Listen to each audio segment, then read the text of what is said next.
Salut les amis, vous êtes avec le RNL Crew et aujourd'hui on va attaquer le démontage du moteur du 450 YFZR. Donc je sais pas si vous vous souvenez, pour la petite histoire, on a acheté il y a au moins 3 ans. Ouais, il y a un paquet de temps en fait, un 450 YFZR blanc. Qui avait le moteur serré, hein, c'est ça. Bon, bref, il démarrait plus.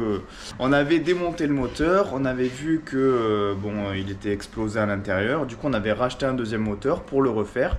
Et donc, ce deuxième moteur, le voici.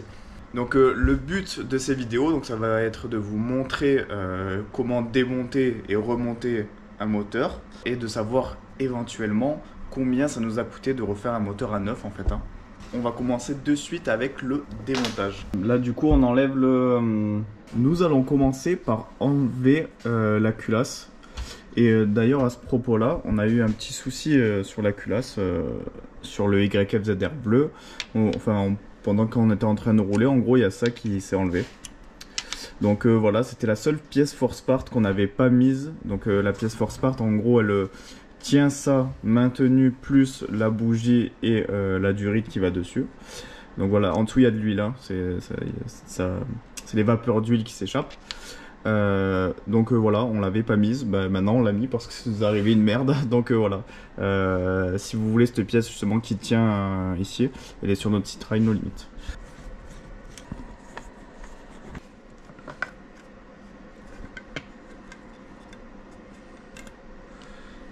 Voilà.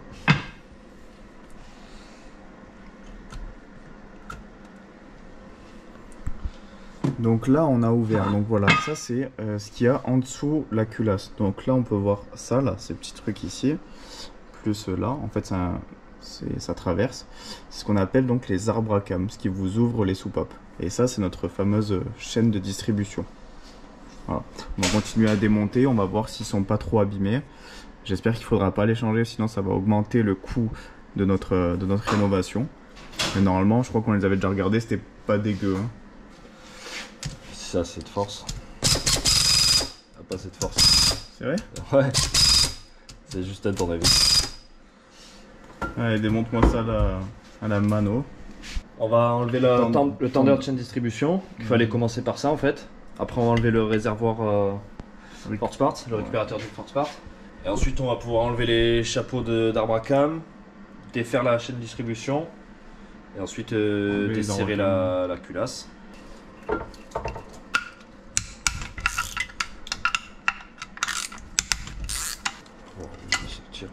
Donc là on a enlevé le récupérateur d'huile. Donc pourquoi c'est bien, déjà pour comme on vous l'avait expliqué dans une autre vidéo, ça permet à ce que l'huile elle reparte directement dans le moteur. Et en plus de ça c'est pas mal parce que c'est fourni donc avec la petite plaque exprès pour aller avec les vis de la culasse. C'est beau, c'est propre. Il y a les deux petites vis anodisées qui sont sympas. Et puis voilà quoi. Donc dispo aussi sur rhinolimit.com. Donc là on enlève le tendeur de chaîne de distribution, donc ce qui va faire que la petite chaîne ici elle va être détendue. Faut bien le retenir parce qu'il y a un ressort. Donc le joint. Hop. Ok. La distribution on l'attache avec un petit truc. Un petit fil de fer. Ouais. Et vu que nous dans tous les cas on va ouvrir le moteur, on s'en branle même si elle tombe au fond, dans tous les cas vu qu'on ouvre tout on va la récupérer. Donc vous avez vu là on a enlevé le tendeur de chaîne de distribution et du coup là elle est toute molle. Comme papy à 80 ans.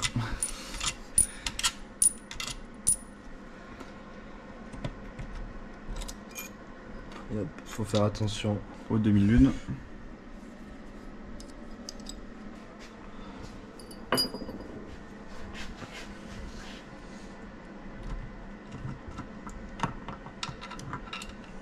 Voir.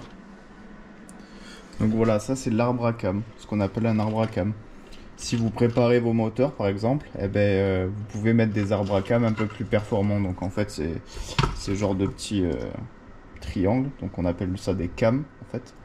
Elles seront un peu plus longues pour laisser passer plus d'air, plus d'essence, enfin voilà quoi. Très fragile, ok, voilà. Et très plein d'huile. Donc voilà, ça c'était l'endroit où donc il y avait les arbres à cames. Et là en fait les cames donc elles appuient ici. Et en dessous en fait il y a les soupapes. Hop, hop. Donc 5 soupapes. Voilà, on peut continuer le démontage. Ça on va le voir les soupapes là. Hein. Ouais.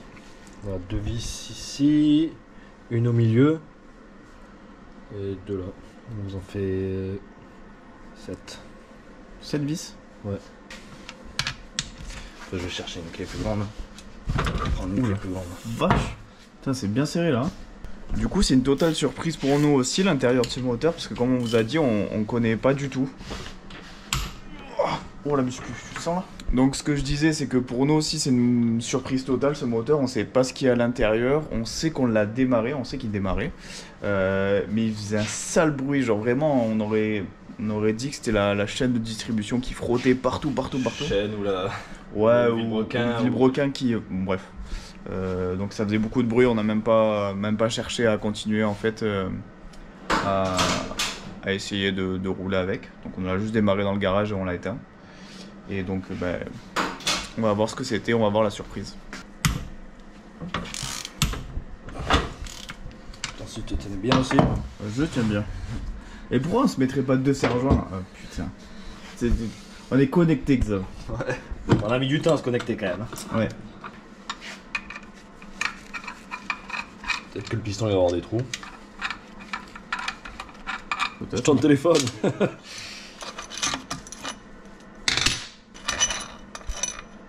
Gaffe qu'il y a les rondelles qui sont restées au fond.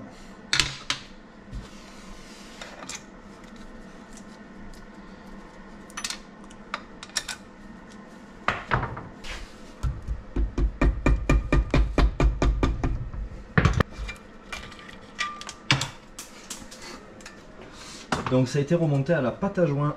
Ça veut dire que c'est pas... C'est pas l'origine? Ouais, bon, on s'en doutait un petit peu.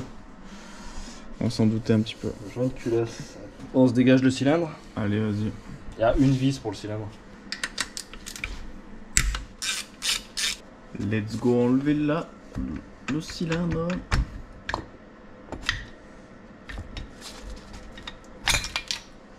Yeah. Le cylindre est propre? Ouais, le cylindre me paraît propre. C'est vrai qu'il a l'air plutôt clean.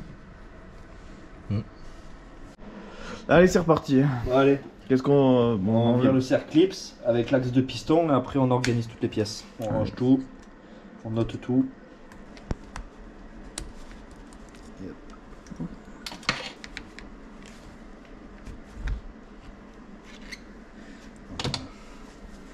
Un petit piston. Sur l'axe du piston. Il y a du jeu, après je sais pas. C'est du jeu fonctionnel ou pas? Je sais pas si c'est du jeu fonctionnel. Démontage du carter d'allumage. Petite photo pour rien oublier. Ah ben.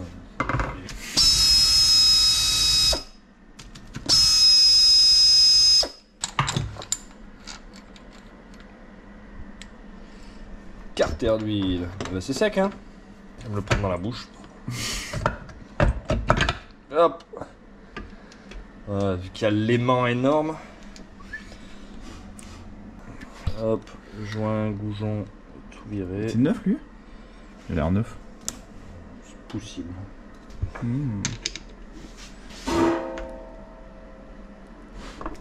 Ah, vas-y. Voilà. Un coup de pétale, on a gagné du temps. Hein. Non, non, ça t'a pris 3 secondes et demie. Bon, à cette étape-là, tu peux leur expliquer que si on n'a pas le bon outil, on est bloqué. Ah oui, en effet, si vous n'avez pas cet outil-là, pour enlever cette merde, bah, vous êtes niqué, vous devez en commander un. C'est cher ça? Non, 30 € je crois. Ouais. Ah, bah on n'a pas le bon. C'est vrai? Ah bah ouais, c'est vrai. C'était pour lequel ça? T'en as d'autres, non? Ah, fais un tour de magie.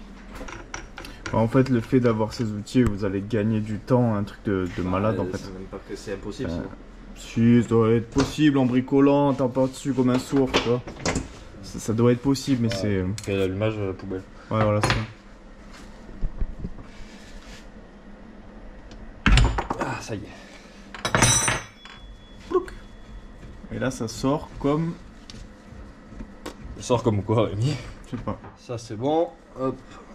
Donc il n'y a qu'une partie hop, de la roue libre qui est venue. Ah, une petite clavette, surprise. Ah bah, Surprise. Ouais. Donc voilà, sachez que pour juste changer votre distribution, vous êtes obligé de l'enlever. Regardez, elle est là la chaîne. Hop. Ça c'est obligatoire pour accéder à la chaîne. Attends, on va pas perdre les pièces. Ouais. Là j'ai pas de rondelle, ça le pignon. Fais gaffe, t'as une petite cage aiguille. La cage aiguille, ouf, et l'axe, tout qui est venu. Génial, pas de rondelle, pas de rondelle. Là non plus. Hop, on va poser là-bas. C'est bien, on aura les vidéos pour se souvenir quand on va remonter. Ouais. Attends, vas-y, attends 2 secondes, fais voir, je filme ce que c'est la roue libre. Ouais, la roue libre c'est vachement intéressant. Ça là. Ça c'est la roue libre en fait. Regarde, si tu le mets dans un sens, donc on le clipse avec un ressort. Bien droit. Ok. Il peut, comme ça, il peut se tourner comme ça, il se solidarise avec. Là ça tourne comme ça et là ça tourne pas. Et inversement.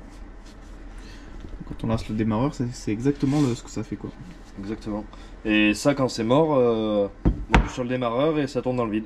Ça fait zoom, zoom. Voilà. Et le démarreur, on peut le voir, il sort ici en fait. Démarreur. Ici avec une cascade de pignons. Donc une ici. Voilà, tac, qui est pris sur le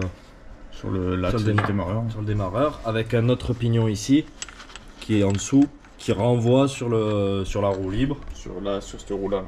Qui entraîne le vilebrequin. Et voilà. Vous êtes des pros de la mécanique. Donc ça c'est le cache qui tient en gros la chaîne de distri quoi. Ouais, c'est la sécurité. Non, parce que nous c'est véridique maintenant, la chaîne de distribution elle est morte. Ah oui, c'est sûr, ouais, maintenant on est ok. Ouais. C'était peut-être juste ça. Hop. Il y a un truc. Ah, des petites pièces. J'ai entendu faire gling gling. Hein. Ouais. On va dévier l'axe. Dedans. Ah, en fait, après tu mets dessus. Voilà. Bon, on peut voir que ça va frotter là. Ouais, un peu. Putain, c'est la chaîne ça? Ouais. Ouais, je pense qu'elle était vraiment éclatée la chaîne.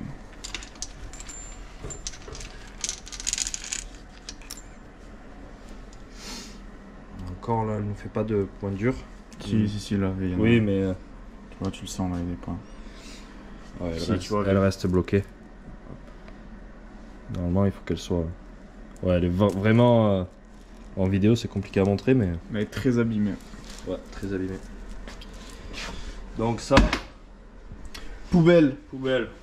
Alors, là, on va passer au carter d'embrayage. Ça, c'est Lucas, il aime bien ça, le carter d'embrayage. Carter d'embrayage. Ah, il adore. En plus, c'est un magnésium celui-là. Magnifique, ça fait gagner 200 chevaux. Carter d'embrayage, carter de filtre à huile et carter de pompe à eau. Yep. Et après, demi-carter. Putain, du coup, on va devoir ouvrir les demi-carter aussi. Ah bah ouais, là, on refait le moteur. Ça va me plaire cette histoire. Donc, qu'il fasse le plus possible, quoi, le mec qui va. Bah alors, on n'a pas de filtre à huile. C'est incroyable ça.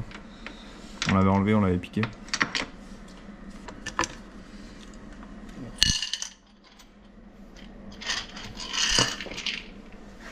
Ça devrait sortir. Ça devrait sortir. Attention au joint. Ouais. La pompe à eau qui est sortie aussi. Voilà. Ça a l'air neuve la pompe à eau. Non?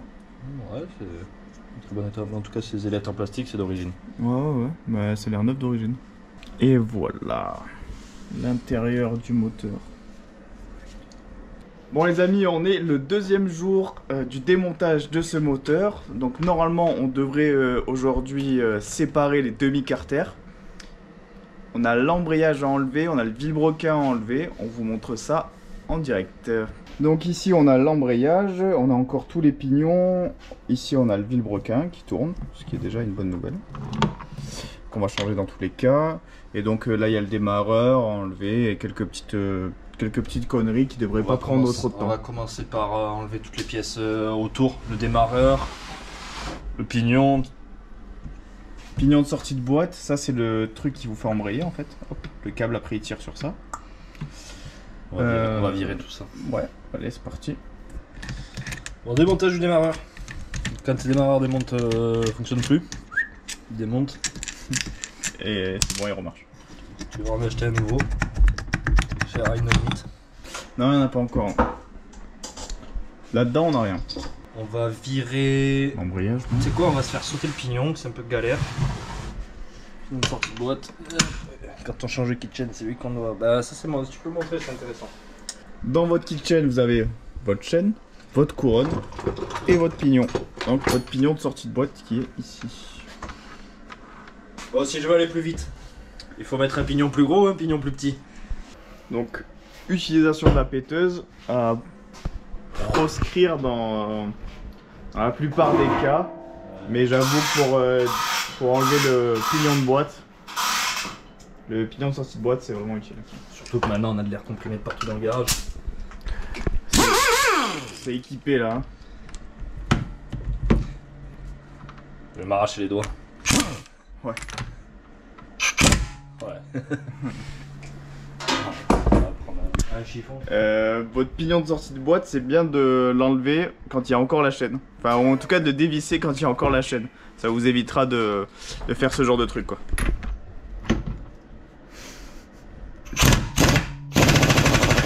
Ah, faut ouvrir la vanne. Ah oui. Oh, c'est quoi ça? C'est quoi ça là? Oh, des morceaux de moteur. Sans déconner, c'est quoi? Morceaux de moteur. On dirait, c'est quoi? On dirait un bout de pignon de boîte. C'est la surprise ça. Ça fait vraiment peur, hein. Ouais, l'enculé, j'espère qu'on ne doit pas changer un pignon de boîte. Je sens que ce moteur va nous apporter beaucoup de surprises. Je sens que ça va pas nous faire plaisir. J'espère qu'on va être rentable sur ce moteur là. Système D. D comme déroutant. Non, comme dead. Marche pas? Bah, alors je suis sûr. Bonne technique. On va dévisser un peu ces vis là. Embrayage, on va virer tous les pignons, toutes ces merdes. Attends, elle est même pas filmé. Donc ça, c'est la cloche d'embrayage. C'est ça, hein? Carter d'embrayage, non? Cloche d'embrayage, noix d'embrayage, plateau pression. Bah toi avec le banshee, tu sais ce que c'est, hein? Plateau pression, donc c'est cette partie-là, et les disques. Disque garni, et en dessous, vous voyez, on a le disque lisse. Ah, c'est bon, on avait acheté pourquoi lui déjà? Pour refaire le moteur. J'y crois moyen, moi j'ai pas confiance en ces outils pourris. Ça va, serait... Amazon, c'est encore. C'est vrai? Ouais. Tu veux que je tienne ou tu arrives à le faire? Serrer ça. C'est bon, c'est bon. Eh ben impeccable. L'embrayage. Hop. Olé, 12 secondes. magnifique. On est reparti, on a démonté la cloche d'embrayage. Bon, on a toujours le petit morceau qui se baladait, on sait pas d'où il vient. On va regarder un petit peu ce qui se cachait derrière. Alors, qu'est-ce qu'on voit? On voit que le pignon il est mort. Ah oui, effectivement, donc on voit que la dent en fait venait d'ici. D'accord, ok. Et là en fait, il y a un jeu de furieux. Et Ah oui, oh putain. Ouais. Et en fait là on a une bague en bronze et je pense que cette bague elle a pris un jeu de fou. Ok. Bon, donc ça on va se le changer. Là, ça a un peu été croqué. Ah oui, effectivement, c'est un petit peu abîmé le carter. Bon, ça Mais va, bon, que c'est rien de Ouais, il est pas dangereux. percé, rien, un coup de lime Ouais. et ce sera neuf. Bon bah ça fait un pignon à changer. Ouais. Garde-le de côté, on va commander chez Greg. On peut virer l'axe. Alors, tiens, je te le montre. Ça, là. Ça, c'est là où vient le Ah sélecteur de vitesse. Sélecteur de vitesse. Ici. Qui agit ici. Hop. Ici. Donc, lui, on peut juste le tirer hop, dans l'axe. Ah d'accord, il sort tout seul comme ça. Et ça sort tout seul avec le derrière. Par contre, enfin, il n'y a pas de par contre. Mais j'ai déjà entendu que plusieurs fois sur les 450, ça cassait ici cette soudure. Et je me demande même si ça n'a pas été refait, viens voir. Je sais pas si cette soudure là elle est d'origine. Peut-être que non, hein. Mais je sais que ça casse ces axes. Sur les 450, c'est de la merde. Bon, à vérifier quoi, si jamais il y a quelqu'un qui démonte son moteur, à vérifier quoi. Qu'il soit en bon état, qu'il n'y ait pas de fissure. On peut sortir l'arbre d'équilibrage. Ouais. On enlève enlève l'écrou et on pourra le sortir de l'autre côté. Parce que apparemment c'est juste un axe sur les 450. Ok. Je sais pas si le pignon il est emboîté ou s'il est... On va voir. Ça jamais fait ça. Tu crois qu'en mettant juste un coup de pédale comme ça, pouf, ça... Bah, j'ai pas envie que ça... J'ai vraiment pas envie que ça tourne parce que... C'est bon. Pas de galère. Ils ont mis de la graisse pour le maintenir ou de la colle, je sais pas ce qu'ils m'ont mis là. Non, je pense Ah putain, c'est le frein filet qui a coulé. Wow, ça devait être mal plaqué. Ouais. Ça a dû foutre une merde ce chose. Donc tout ça c'est bon pour la boîte, pour cette partie là. Il nous reste la pompe à huile à virer. La pompe à huile. La pompe à huile, c'est pas la même qu'on mange. Je me demandais s'ils en faisaient des gros débits de ça. Pompe à huile, gros débit. Je sais pas du tout. Ce serait peut-être intéressant un jour de regarder, tu vois. Si vous savez si ça existe pour les 450 ou les 700 ou les Quadiama, n'hésitez pas à nous le dire en commentaire. Si vous avez déjà vu ça. Voilà. Après, s'il y a un système, tu vois, plus gros comme ça, on aurait pu la laisser dessus en fait, ça ne nous dérangeait pas. Ah ouais? Ouais. C'est pas relié? Non. C'est quoi? C'est juste ça qui tourne dedans? Ouais, c'est ça qui tourne et qui t'aspire l'huile en fait. Et c'est, tu vois, c'est des accès. D'accord. Enfin, lui il reste dans l'axe et c'est ça qui t'aspire l'huile. Ok, bon, je vois pas trop le système, comment ça fonctionne là, mais je veux bien te croire.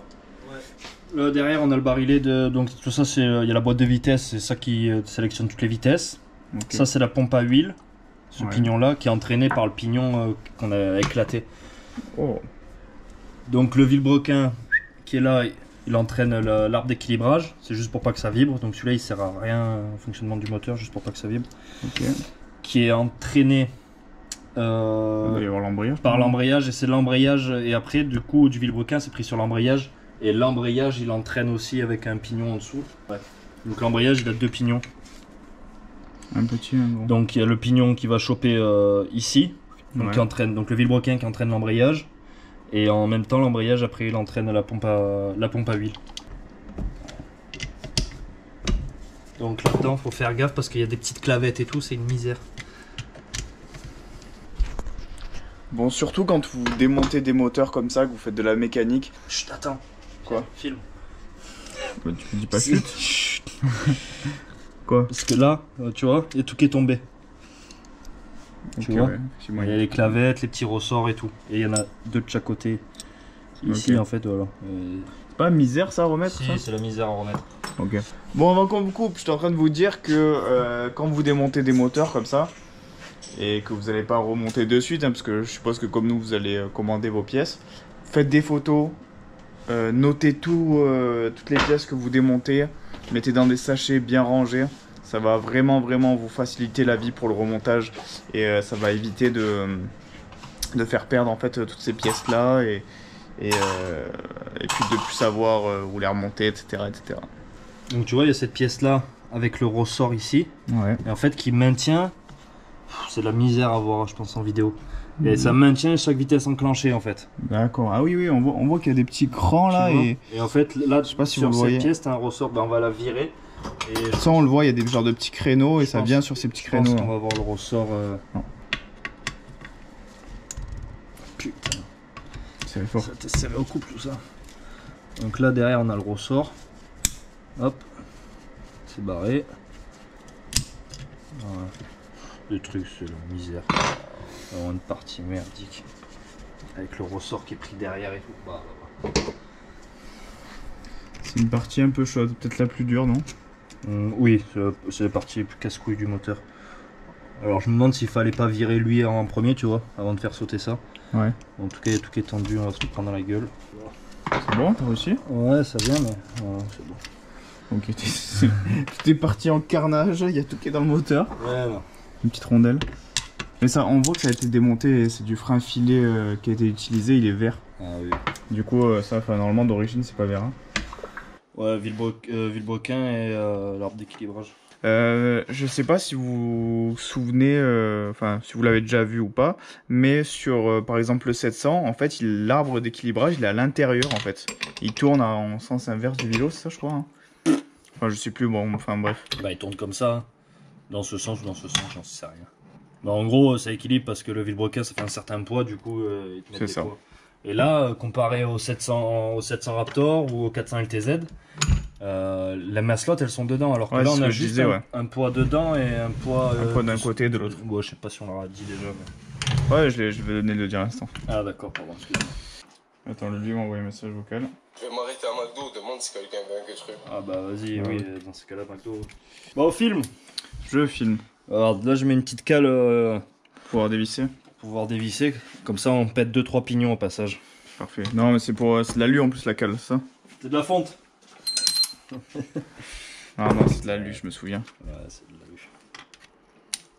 C'est de bien la mettre quand même.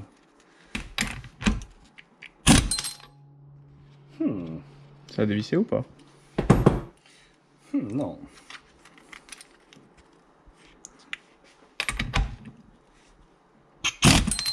Ça tient mes couilles. Ah bah voilà, fallait juste bien la mettre. Ah ouais, en même temps, si tu mets mal la cale aussi. Je vais le laisser comme ça et on va dévisser lui au passage. Allez. Donc pour lui, on va le mettre comme ça, c'est logique. Ouais. Peut-être le mettre au-dessus plutôt. Parce que là, je vais chercher à aller comme ça. Oh, c'est dans l'autre sens aussi. Finiqué. Voilà. Je vais juste trouver le bon angle. Bon, les roulements ils sont morts. Impeccable. Donc ça, c'était comme ça. On les a pas. Donc là, il n'y a rien qui peut se barrer. Le roulement, il est éclaté. Hein. Il a l'air rincé. Putain, on n'a pas pris le roulement de boîte. On va mettre des roulements en céramique. Oui. 800 € le roulement, ouais. Non, c'est pas le roulement. C'est les 3 roulements. Et là aussi, il y a un détrompeur. Mais c'est vachement bien foutu, c'est 450.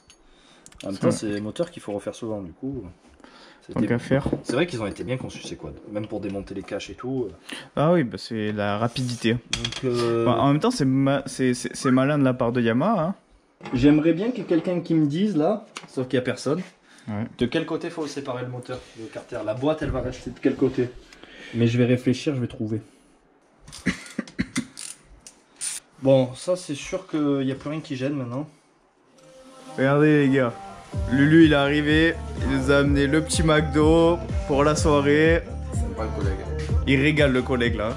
Il est au top du top. Ah putain, tu dois enfin enlever cette musique. Donc, prochaine étape, ah oui, il faut inverser le moteur pour pouvoir séparer les carters. On le fait et on vous montre une fois que c'est tourné. Et voilà, on a tourné le moteur, maintenant on va pouvoir séparer les demi-carters. Donc là, normalement, la boîte va rester dans cette partie-là du moteur. Donc là, en fait, on va décaloter ça là.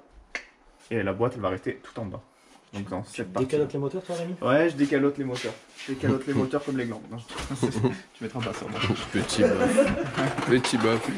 On a un outil assez quand même formidable, c'est un séparateur de demi-carter. Je savais même pas que t'avais ça, quoi.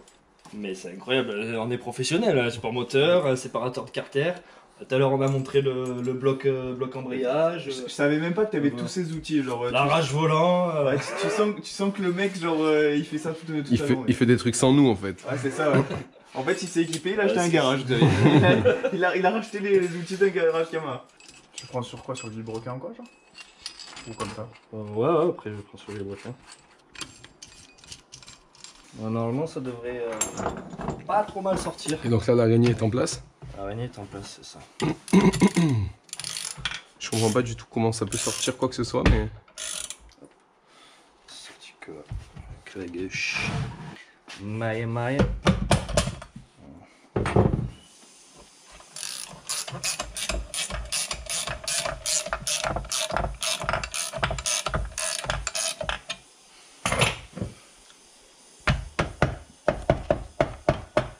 La boîte de Pandore. C'est ça. Oh, tu vois que c'est dégueulasse déjà dedans? Je vois la crépine là.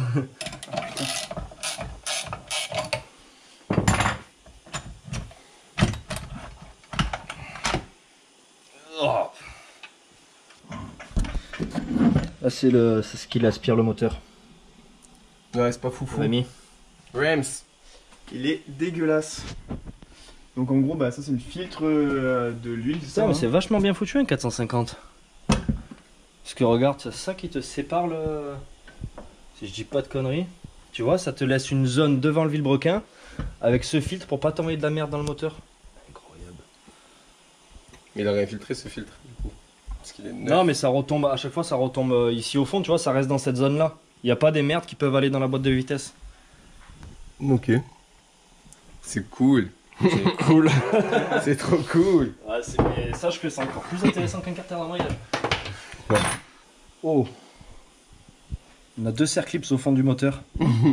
Putain, sans déconner. Putain, mais ça va où ces circlips là? Attends, non, c'est une rondelle l'autre. Ah, une circlip c'est un rondelle. Ah, mais ça doit être le truc du pignon qui bougeait de l'autre côté. Mais c'est sûr. En gros, elle était comme ça la chaîne de distribution. Ok. Donc ça jamais. Ça, tu peux pas faire ça avec une chaîne de distribution normalement. Hein. Comme ça marche Bah pas. ouais. Ça. Normalement, ça doit être fluide.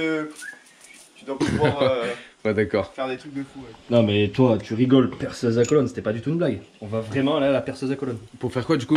On va améliorer le support moteur. Bah, le support il te correspond pas. Ah, Ou tu vas faire un straw. C'est que tomber. Ouais, bah ouais, normal. Ah, ça peut plus tomber. Magnifique. Ah, parce qu'à chaque fois que j'en mettais comme ça faisait que tomber ça. Donc là, j'ai pu écarter les fourchettes, montre, je trouve que c'est intéressant.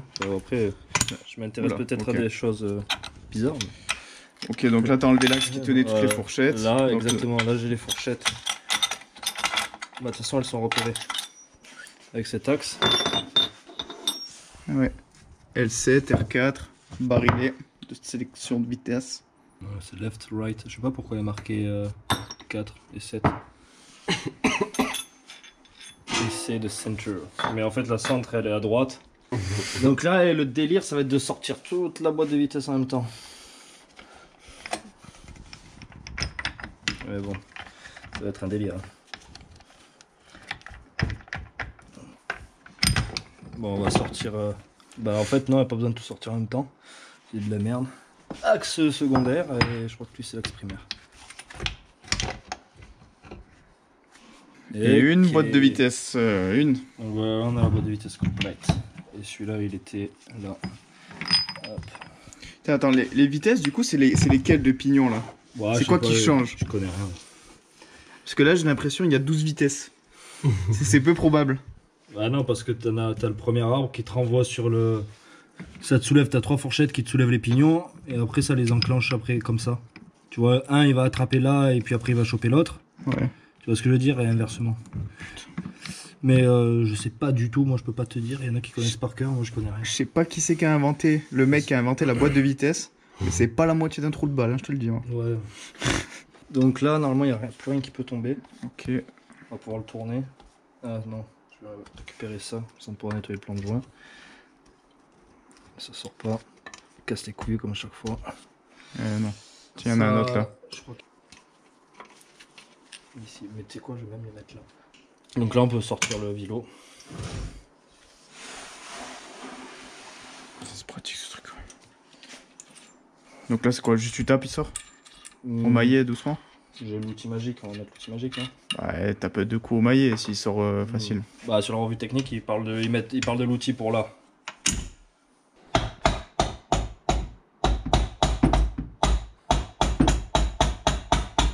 Sans mes couilles. Outil magique. Voilà. Le poulpe. Le poulpe. Le poulpe, l'araignée. Ouais, la pieuvre. Ce La que tu grue, veux. la pieuvre. L'animalerie, quoi. La sueur de mon front qui sort pour ce moteur. Ça te rappelle pas un peu ton moteur, Lucas, qu'on avait refait sur le KFX? Il a oublié qu'il avait eu un KFX. Tu me parles de quoi, là, gros? Il a oublié J'ai qu'il avait... oublié cette période de ma vie. Je savais même pas qu'il y avait un moteur dans le KFX. De quoi que tu me parles? Pourtant, j'ai tout bien serré et tout, mais... Peut-être que si je suis pas parfaitement droit, ça sortira pas. Peut-être qu'on va devoir chauffer. À chaque fois qu'on chauffe, ça part en couille. À chaque fois qu'on chauffe, ouais, mais à chaque fois qu'on chauffe, on arrive à nos fins. Non, mais la dernière fois qu'on a chauffé, c'était l'arbre arrière, c'est parti en coup de marteau-piqueur. C'était une boucherie. Ouais.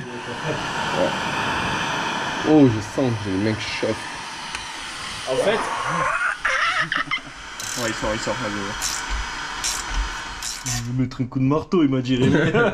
Mais ça va, tu mets 2 coups de maillet, ça sort ça. Après, avec un bon outil, c'est bien aussi. Il est là. Bah oui, tu viens de chauffer. Bon les amis, ça y est, le carter est complètement ouvert. On vient de sortir la dernière pièce, c'est-à-dire le vilebrequin. Donc maintenant, ce qui va se passer, c'est qu'on va faire un petit peu l'inventaire des pièces et commander toutes nos pièces qui nous manquent pour remonter ce moteur à 9 de chez 9. On va commander ça de suite chez Pilote Réparation du coup. Merci à toi Greg. Et du coup, on vous filme le remontage. À la base, on avait prévu de faire une seule grosse vidéo, donc démontage, remontage et les essais. Bon, là, on est déjà à plus de 35 minutes de vidéo, donc si t'es encore là, mec, félicitations, c'est que t'es un vrai accro des moteurs. Et du coup, on va couper ça en 3 vidéos, donc c'est la fin de celle-ci. Donc à plus pour une prochaine vidéo.